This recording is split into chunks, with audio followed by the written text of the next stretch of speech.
सिराज की बात सुनकर मीना ने कहा, वह तो दिख ही रहा है, इसलिए तो मेरे कमरे में हैं आप जो भी हो, लेकिन आपको एक औरत से बात करने की बिल्कुल भी तमीज और तहजीब या बात करने का तरीका नहीं है। मीना ने सिराज को ऊपर से नीचे तक बगौर देखते हुए कहा, हाँ, एक तवायफ से तो और भी गिरे और घटिया जुबान में मुझे बात करनी चाहिए।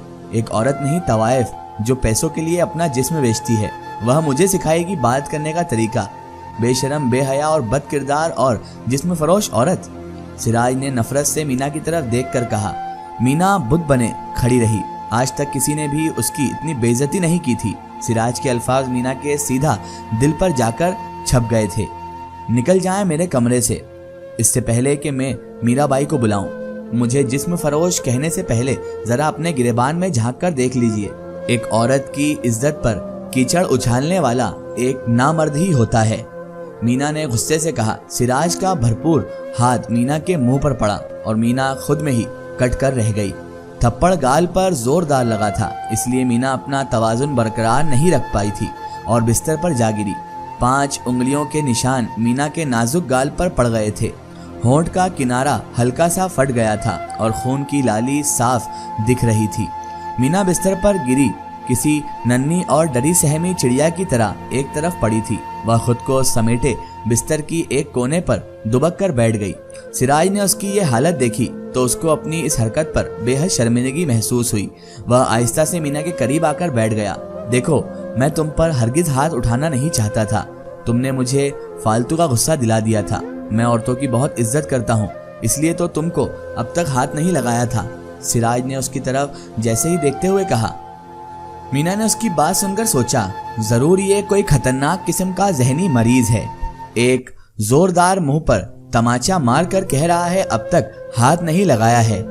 पता नहीं इसकी जुबान में हाथ लगाना किसको कहते हैं। मीना बस सोचे जा रही थी। देखो, मेरी तरफ देखो। मुझे दरअसल तवाइफों से नफरत है, पर तुम्हारे आंसू देखकर मेरा दिल पिघल जाता है। वह सब छोड़ो, मेरी एक बात का जवाब दो। कल तुम सफेद साड़ी पहनकर क्यों घूम रही थी?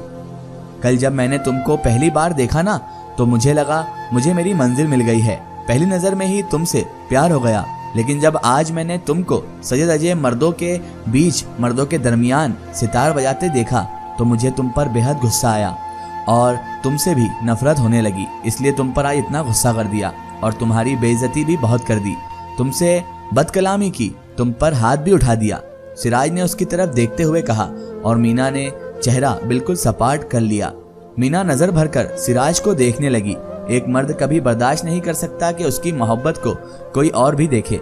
लोग कितनी गंदी नजरों से तुमको देख रहे थे।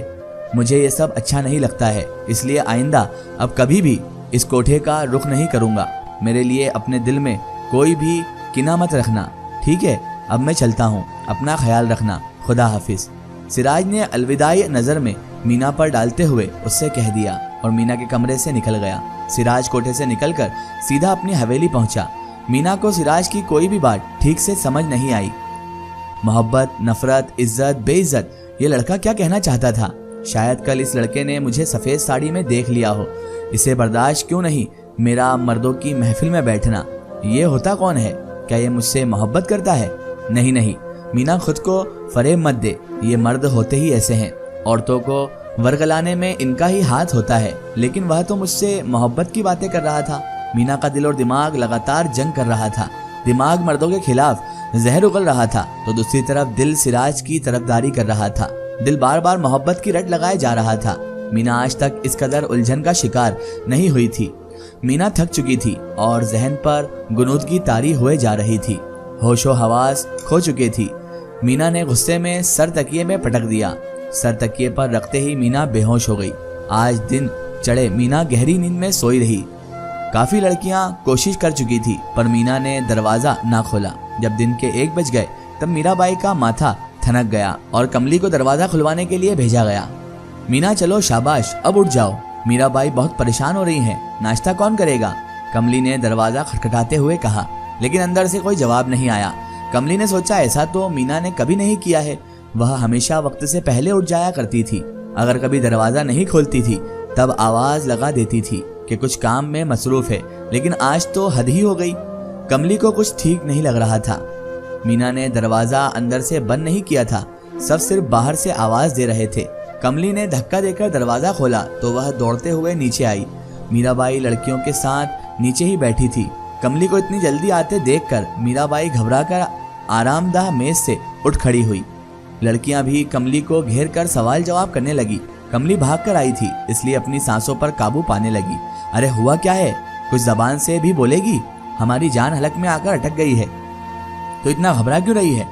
मैंने तुझे मीना के कमरे की तरफ भेजा था, क्या हुआ, कुछ बोल भी सही। मीराबाई ने उसका कंधा झंझोड़ते हुए कहा, वह मीना अपने कमरे में बेहोश पड़ी है मीराबाई। मैंने उसे बहुत जगाने की कोशिश की, मुंह पर पानी के छींटे मारे, लेकिन वो होश में आई और फिर बेहोश हो गई। कमली ने अटक अटक कर सब बात बताई। मीराबाई और बाकी लड़कियां और ज्यादा घबरा गई थी। सब जल्दी जल्दी सीढ़ियां तय करके मीना के कमरे में पहुंच गई, जहां मीना बेहोश पड़ी थी। मीना अपने कमरे में सो रही थी। हकीम साहब आए और कुछ गोलियां पर्ची पर लिखकर मंगवाने के लिए दे दी और महज कमजोरी का कहकर चले गए। मीराबाई काफी देर तक मीना के कमरे में बैठी रही और बाकी लड़कियां भी मीना के बिस्तर के इर्द गिर्द मंडराती रही। सब मीना के होश में आने का इंतजार कर रहे थे। मीराबाई ने सबको अपने कमरे में आराम करने के लिए भेज दिया, लेकिन कमली ने सख्त मना कर दिया और कहा, ख्याल रखने के लिए और देखभाल के लिए भी किसी को रुकना चाहिए। अगर होश में आई और मीना को किसी चीज की जरूरत हुई तो मैं उसकी यहाँ पर देखभाल कर लूंगी। मीराबाई ने कह दिया वो रुक जाएंगी यहाँ पर, लेकिन कमली ने उनको भी अपने कमरे में आराम के लिए भिजवा दिया और खुद मीना के पास रुक गई। मीराबाई गहरी सोच में थी। आखिर ऐसा रात में क्या हुआ था जो सुबह मीना बेहोश मिली अपने कमरे में? आज तक कभी भी मीना बेहोश नहीं हुई थी, फिर आज? कल तो सिराज उसके कमरे में गया था और उसके दोस्त भी किसी सफेद साड़ी वाली लड़की का पूछ रहे थे। ये चक्कर क्या है? कहीं मीना पर कातिलाना हमला तो नहीं हुआ है? जरूर सिराज के दोस्तों को मालूम पड़ गया होगा कि सफेद साड़ी वाली लड़की मीना ही है। कुछ ना कुछ गड़बड़ तो जरूर है। मीना के होश में आने के बाद ही सब पता चलेगा। इधर कमली ने मीना की तरफ आपदीदा नजरों से देखते हुए कहा, हाय मीना तुझे किसकी नजर लग गई यार? मीना को 1 घंटे बाद होश आ गया। वह उठकर बैठ गई। कमली ने जाकर मीराबाई को सबसे पहले खबर दी। मीराबाई आकर मीना को देख गई। मीराबाई के कलेजे में ठंडक पड़ गई और वह आराम से अपने कमरे में चली गई। तानिया और शाहिदा मीना के लिए नाश्ता ले आई, क्योंकि सुबह से उसने कुछ भी नहीं खाया पिया था, बस बेसुध पड़ी थी अपने कमरे में। मीना ने नहा धोकर कपड़े बदले और कमरे में ही नाश्ता किया। टेक लगाकर मुलायम तकिए पर बैठी हुई थी। आज वो बेहद बहुत ज्यादा खामोश थी। अभी तक किसी से बात नहीं की थी उसने। अरे मीना, तू बेहोश कैसे हो गई थी? हमारी हालत तुझे देखकर खराब हो गई थी, हम लोग कितना डर गए थे। तानिया ने मीना से पूछा, जो दीवार की तरफ खोए हुए अंदाज में देखे जा रही थी। मीना ने कुछ नहीं कहा और तानिया को अजीब नजरों से देखने लगी। तानिया को ऐसा लगने लगा जैसे उसने सवाल पूछकर गलती की हो। तुम कुछ देर के लिए चुप नहीं रह सकती? उसकी हालत देखो, वह चेहरे से कितनी बीमार और कमजोर लग रही है। अभी हमारे लिए यही बेहतर होगा कि हम उसको सवाल जवाब करके जरा तंग ना करें, शाहिदा ने तानिया की तरफ घूरते हुए कहा। सब लड़कियां चुपचाप हो गईं। इसका एक स्टोरी हम देखेंगे इसके अगले पार्ट में।